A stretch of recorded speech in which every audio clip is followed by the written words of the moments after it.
Ladies and gentlemen, thank you so much, Jay Chaudhary Garu, for inviting me to share my thoughts. Thanks a lot to KK for putting us together. It's indeed my privilege to be here sharing my thoughts. If India at 2047, India at 100, has to become a developed nation, then startups have to play a very, very critical role.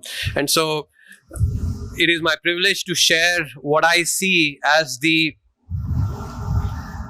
vision for India when it turns 100. I'll give you a little bit of background I'm going to be speaking based on my recently released book, India at 100.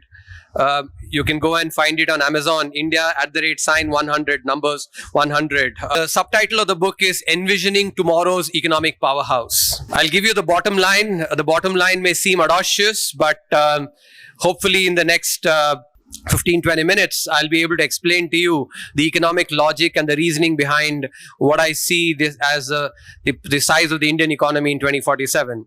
I expect the Indian economy to be a $55 trillion economy in 2047. Now, that may seem audacious, and some of you may be wondering, whatever he had in the morning, whatever he smoked, I want a piece of that. It seems to be some cool stuff. Let me hopefully by the end of the talk, tell you that I'm absolutely sane. I've been very sane even while writing the book, and I've reflected a lot on this prediction, and with a lot of rigor and conceptual thinking and empirical evidence, data, I've actually come to this conclusion. So I'll explain to you why I think India can be a $55 trillion economy in 2047.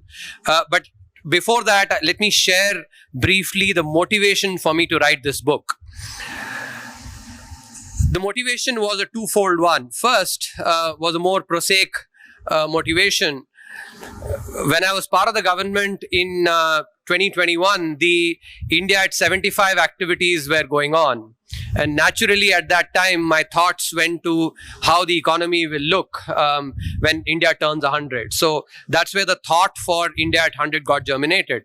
But a more powerful, compelling motivation was what I observed, inside out about a lot of the commentary on India, being part of the government. So I don't know how many of you might have noted, but I joined as the chief economic advisor in late 2018, in December of 2018. And the first press conference after the GDP numbers got released that I had to go and deal with, India's GDP growth had declined to 5.3%. Of course, we all know that the impact of policies in the past, things that have been going on manifest, and so. But I had to go and defend it, and at that time, I felt that there was a lot of negative commentary on India, on the Indian economy. In fact, even today, we find a lot of negative commentary on the Indian economy. For instance, there were people saying that there is something structurally wrong with the Indian economy. Hereafter, India will have to persist with only 5% or less growth. People even use terms that are actually loaded with religious overtones when giving labels to these growth episodes. And when COVID struck, then at that time in particular, many commentators actually took pleasure in talking and giving doomsday predictions about the Indian economy. So at that time, I actually felt, I had the privilege of being able to, in October of 2020, to make the prediction that the Indian economy will register a V-shaped recovery. And I'm glad that it happened. There was a good amount of judgment, of course, but there was a good amount of, credible hope with which one made that prediction, because I felt that at that point in time, it is important to actually display economic leadership. It's very easy to kick, whether it's an individual or an institution or the country, it's very easy to kick when someone is down, but it's far harder to actually lift that individual or the entity up and say a pat on the back and say, no, you can do it. And that's what, at that critical time, once in a century pandemic, that was what was required. But in this process, seeing so much of the negative commentary on India at that time, and even now, for instance, and by some people who have occupied very august offices, in the country, I got the feeling that it is important for positive thinking also to try and push back on a lot of the negativity that that a lot of commentators tend to actually enjoy enjoy encouraging. And in that context, I have actually come to now conclude that for positive outcomes to manifest, positive thinking is necessary, but for negative outcomes to manifest, negative thinking is sufficient.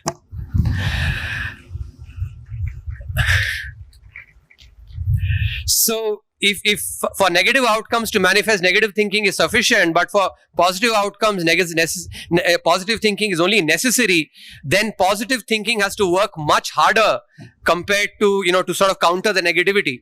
And, it is therefore, so the India at 100 book is essentially, it's a small, as we speak, if you think about that a yajna or a fire sacrifice, it's a small ahuti on my part to actually to generating that positivity, because there is a lot of positivity. There are lots of positives about the Indian economy, and that's what I want to share with you now. If India grows at 8% from here on till 2047, and there is a decent if to it. I'll come to that, why we can do it in a minute.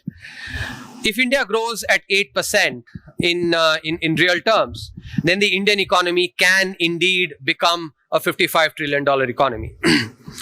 Now, before I give you the economics of how we grow at 8%, what are the other elements of that $55 trillion economy prediction, it is important to seek inspiration from other examples, other countries that have grown at similar paces. So let me give you the example of Japan. Japan from 1970 to 1995, this is a 25-year period, 1970 to 1995, grew its economy in dollar terms by almost 26 times, actually 25.6. And, in 1970, the Japanese economy, the GDP was about $220 billion in 1970. By 1995, 25 years later, the Japanese economy had reached $5.5 trillion. A multiplication of 25.6 times. Japan, as you know, is a democracy. If I give you the example of China, I will give you, but you might say, we can't compare with China because we are a democracy, China is not. And that's why I've given you the example of Japan, which was a democracy. Now, some of you may say that, that growth for Japan happened during a, honeymoon period for the global economy. The reality is it was not a honeymoon period at all. In fact, during 1970s to 1995, that was the period of the Vietnam War. That was the period of the oil shock. As a result of the oil shock, the US faced double-digit inflation. The entire Volcker phenomenon, the US has never faced that kind of inflation, since then. And interest rates went so high. Obviously, demand fell. So all these tailwinds, where all these headwinds were things that the Japanese actually had to encounter, and yet they grew from 220 billion to 5.5 trillion, growing their GDP 26 times. What I am estimating for India in the 25-year period is actually much less than that, about 15 times multiplication, not 25 times. So one of the main things actually I want to emphasize is that we in India, especially as a country and as an individual itself, there are only two words that we need to keep saying, make it as a mantra: we can. We can. And I think that is the most important. If a Japan can, why cannot we? If a China can, and China actually, let me give you the example as well, from 1996 to 2021, the Chinese GDP grew 22 times in dollar terms. Now, of course, you'll say China is different, but I've already given you the example of a democratic nation, Japan, which grew its GDP. If Japan can, if China can also grow, its GDP over 20 times, why cannot we do that? We can as well. What is most important is for India to deliver GDP growth in real terms at 8%. Now, let me give you the sort of the number crunching behind this, economic number crunching, and then I'll give you some of the drivers why I think actually this is something that is possible. growth rate of GDP that has prevailed for India, is, from 1991 onwards, in real terms, our GDP has grown at about 7%. That's been the average GDP growth from 1991 onwards. So from 7% on average to 8% on average is a stretch goal, but it is not something that is actually, it is not, I'm not asking for a doubling of GDP growth. It's only a stretch goal. And we've grown at 7% during the last 30 years, despite, so many problems. We have a very slow judiciary. We have a bureaucracy that actually can improve significantly. We have our human capital, actually education levels can be much better. Poverty was much low, much higher during this 30-year period. Of course, it has declined. Abject poverty was also there. Despite that, we've grown at 7%. Lots of problems, lots of challenges, and yet we've grown. So 8% is a stretch goal, but we can do it. It's ambitious, but it is achievable. And I'll spend some time on what will be the key drivers for this later, but let me just focus on the numbers. So if we can grow at 8% with 5% inflation, that's been the average since the inflation targeting regime was implemented in 2016, where the central bank, Reserve Bank of India, has to actually, target inflation at 4%, has to deliver inflation at 4%. If you check the data from 2016 onwards, the average inflation has been 5%. So it's a very reasonable expectation, therefore, for me to say that going forward also, inflation will be 5% because Reserve Bank of India has to deliver inflation between 2% to 6%. So 4% plus minus 2. So 5% is at the higher end of that range. So 8% real growth, 5% inflation translates into 13% in nominal growth terms. 8 plus 5, 13%. Now, in order to estimate the growth that will happen in dollar terms, I have to also tell you what is the likely rate of depreciation of the rupee vis-a-vis the dollar that will prevail, going forward. And here, I'll first give you the number and then explain why I think that is something that will prevail. My estimation is that from here on, the rate of depreciation of the rupee would be less than 1%, 1% per annum. So it will depreciate by about, maybe 50 basis points, 0.5%, maybe 0.6%, but less than 1% in a year. So with 13% in nominal rupee terms, 8% plus 5%, because depreciation reduces the value in dollar terms. So when you convert from rupee to dollar, actually depreciation reduces the value. So you have to subtract that 1% depreciation. 13 minus 1 is 12%. So 12% in dollar terms is what we get with 8% real growth, 5% inflation, and currency depreciation of about 1%. Let's use the rule of 72. This is something that all of us economists and people who actually work in markets as well use to know how many years it's going to take to double your money. The rule is very simple. 72 divided by the rate of interest that you get. You basically, whatever number you get, that's the number of years it will take to double your money. So remember, for instance, the time when national savings certificates actually used to double our money in 6 years. You remember that? It used to double our money because the rate of interest that was paid on that was 12%. So that's because 12 times 6 is 72, or 72 divided by 12 is 6 years. Similarly, growth at 12% in dollar terms will mean that GDP will double every 6 years. This is important. Keep in mind, GDP doubles every 6 years. Now, let's take the 24-year period from 2023 to 2047. If GDP doubles every 6 years over a 24-year period, how many doublings will happen? 4 doublings, right? 4 doublings, because 24 divided by 6 is 4. In other words, 2 into 2 into 2 into 2, 2 to the power 4, which is 16 times. So that's what I mentioned by actually saying that, we can multiply our GDP by about 15 to 16 times. So now let me tell you, in 2023, India's GDP was $3.28 trillion, approximated to 3.25. So the first doubling is 3.25 to 6.5. Second doubling is 6.5 to 13. Third doubling is 13 to 26. Fourth doubling is 26 to 52. 52. So 52 is close to that 55 trillion. I've not done an Excel calculation. I've just done a mental calculation with all of you, and we are close to that 55 trillion number. So the most important, aspect of this is 8% growth.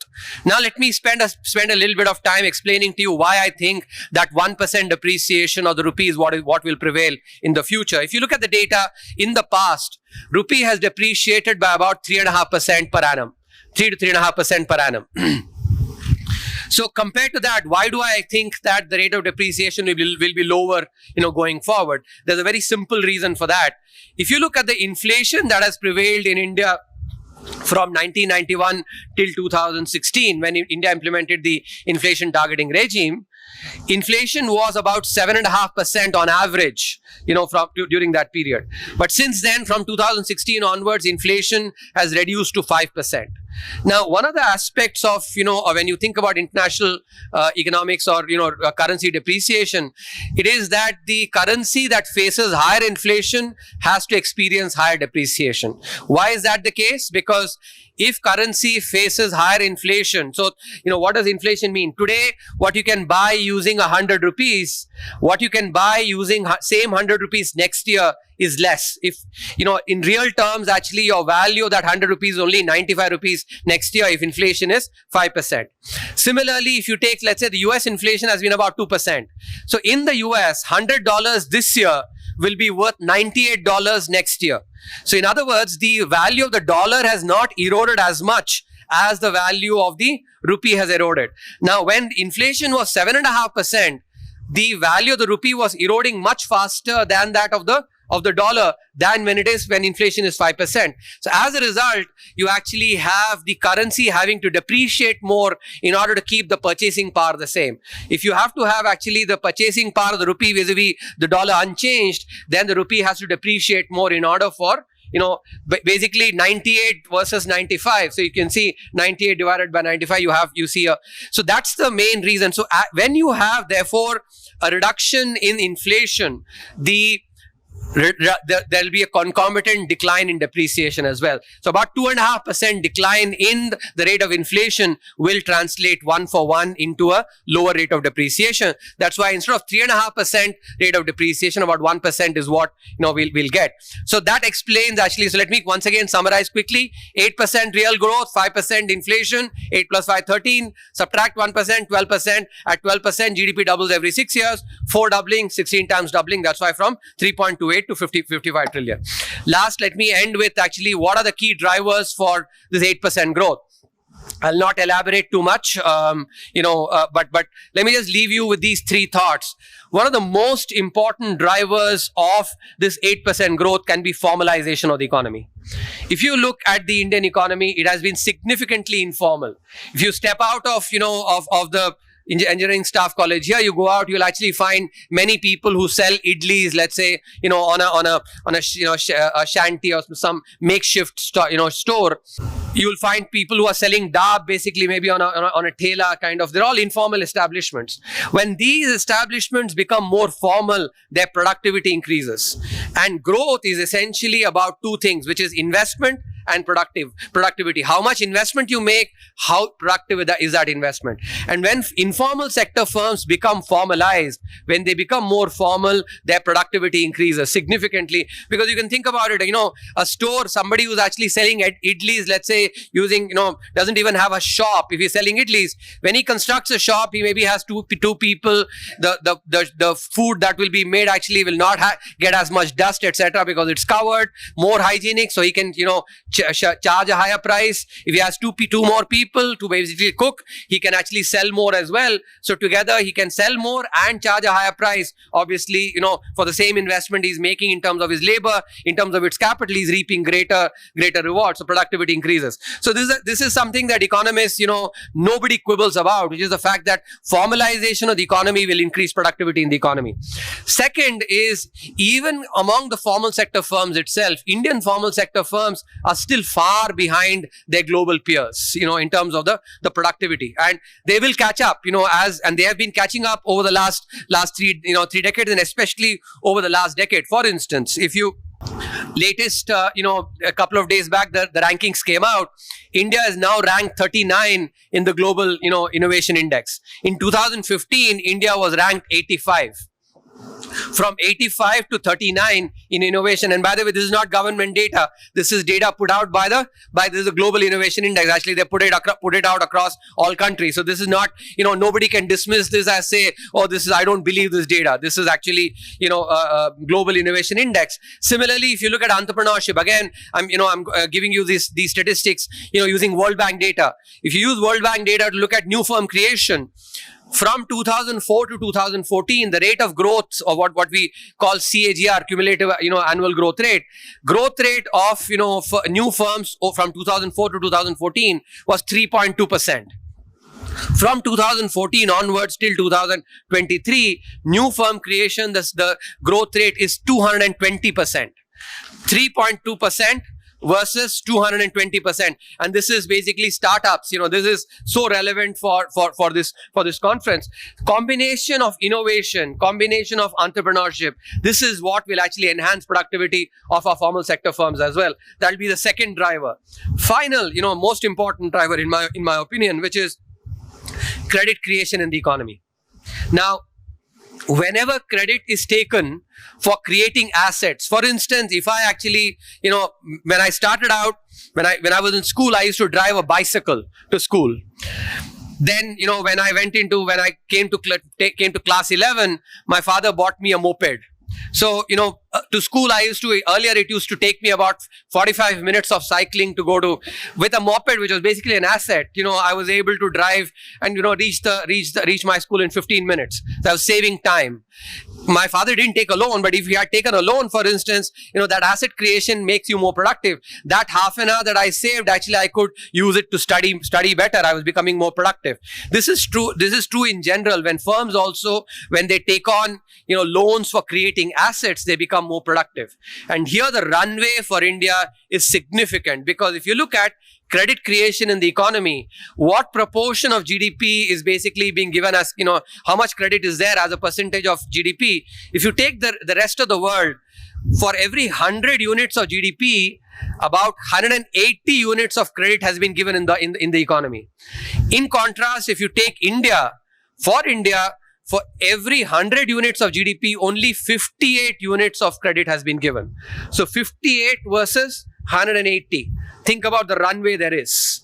Large sections of our population still remain unbanked. They don't get loans.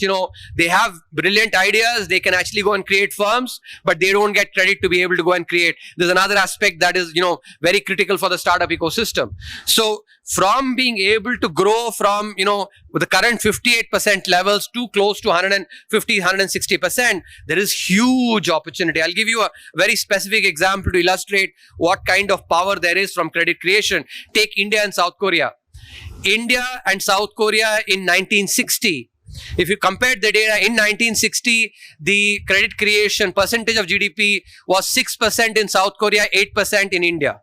In other words, India was ahead of South Korea in 1960. Fast forward 60 years, in 2020, India's credit creation is 58%. South Korea is 180%, 178%.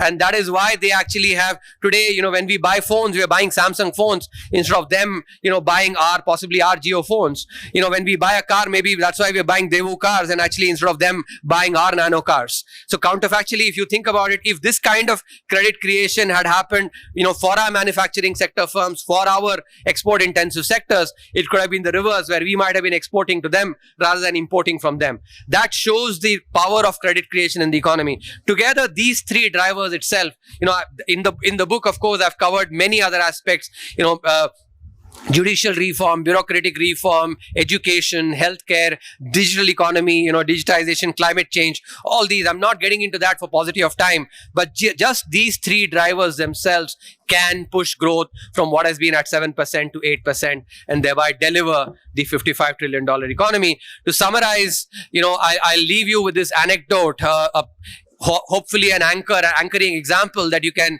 relate with. In India, Bollywood and cricket are actually religion. So I'll give you an example from cricket.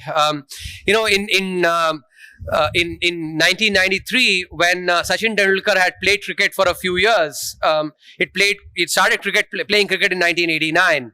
At that time, Sunil Gavaskar assessed his potential. Based on his performance of 4 years, Sunil Gavaskar said that if he does not score at least 40 international hundreds and at least 15,000 international runs, I'll be very disappointed. In fact, he explicitly said, I'll go and strangle him myself. So that was it was a paternalistic statement assessing the potential.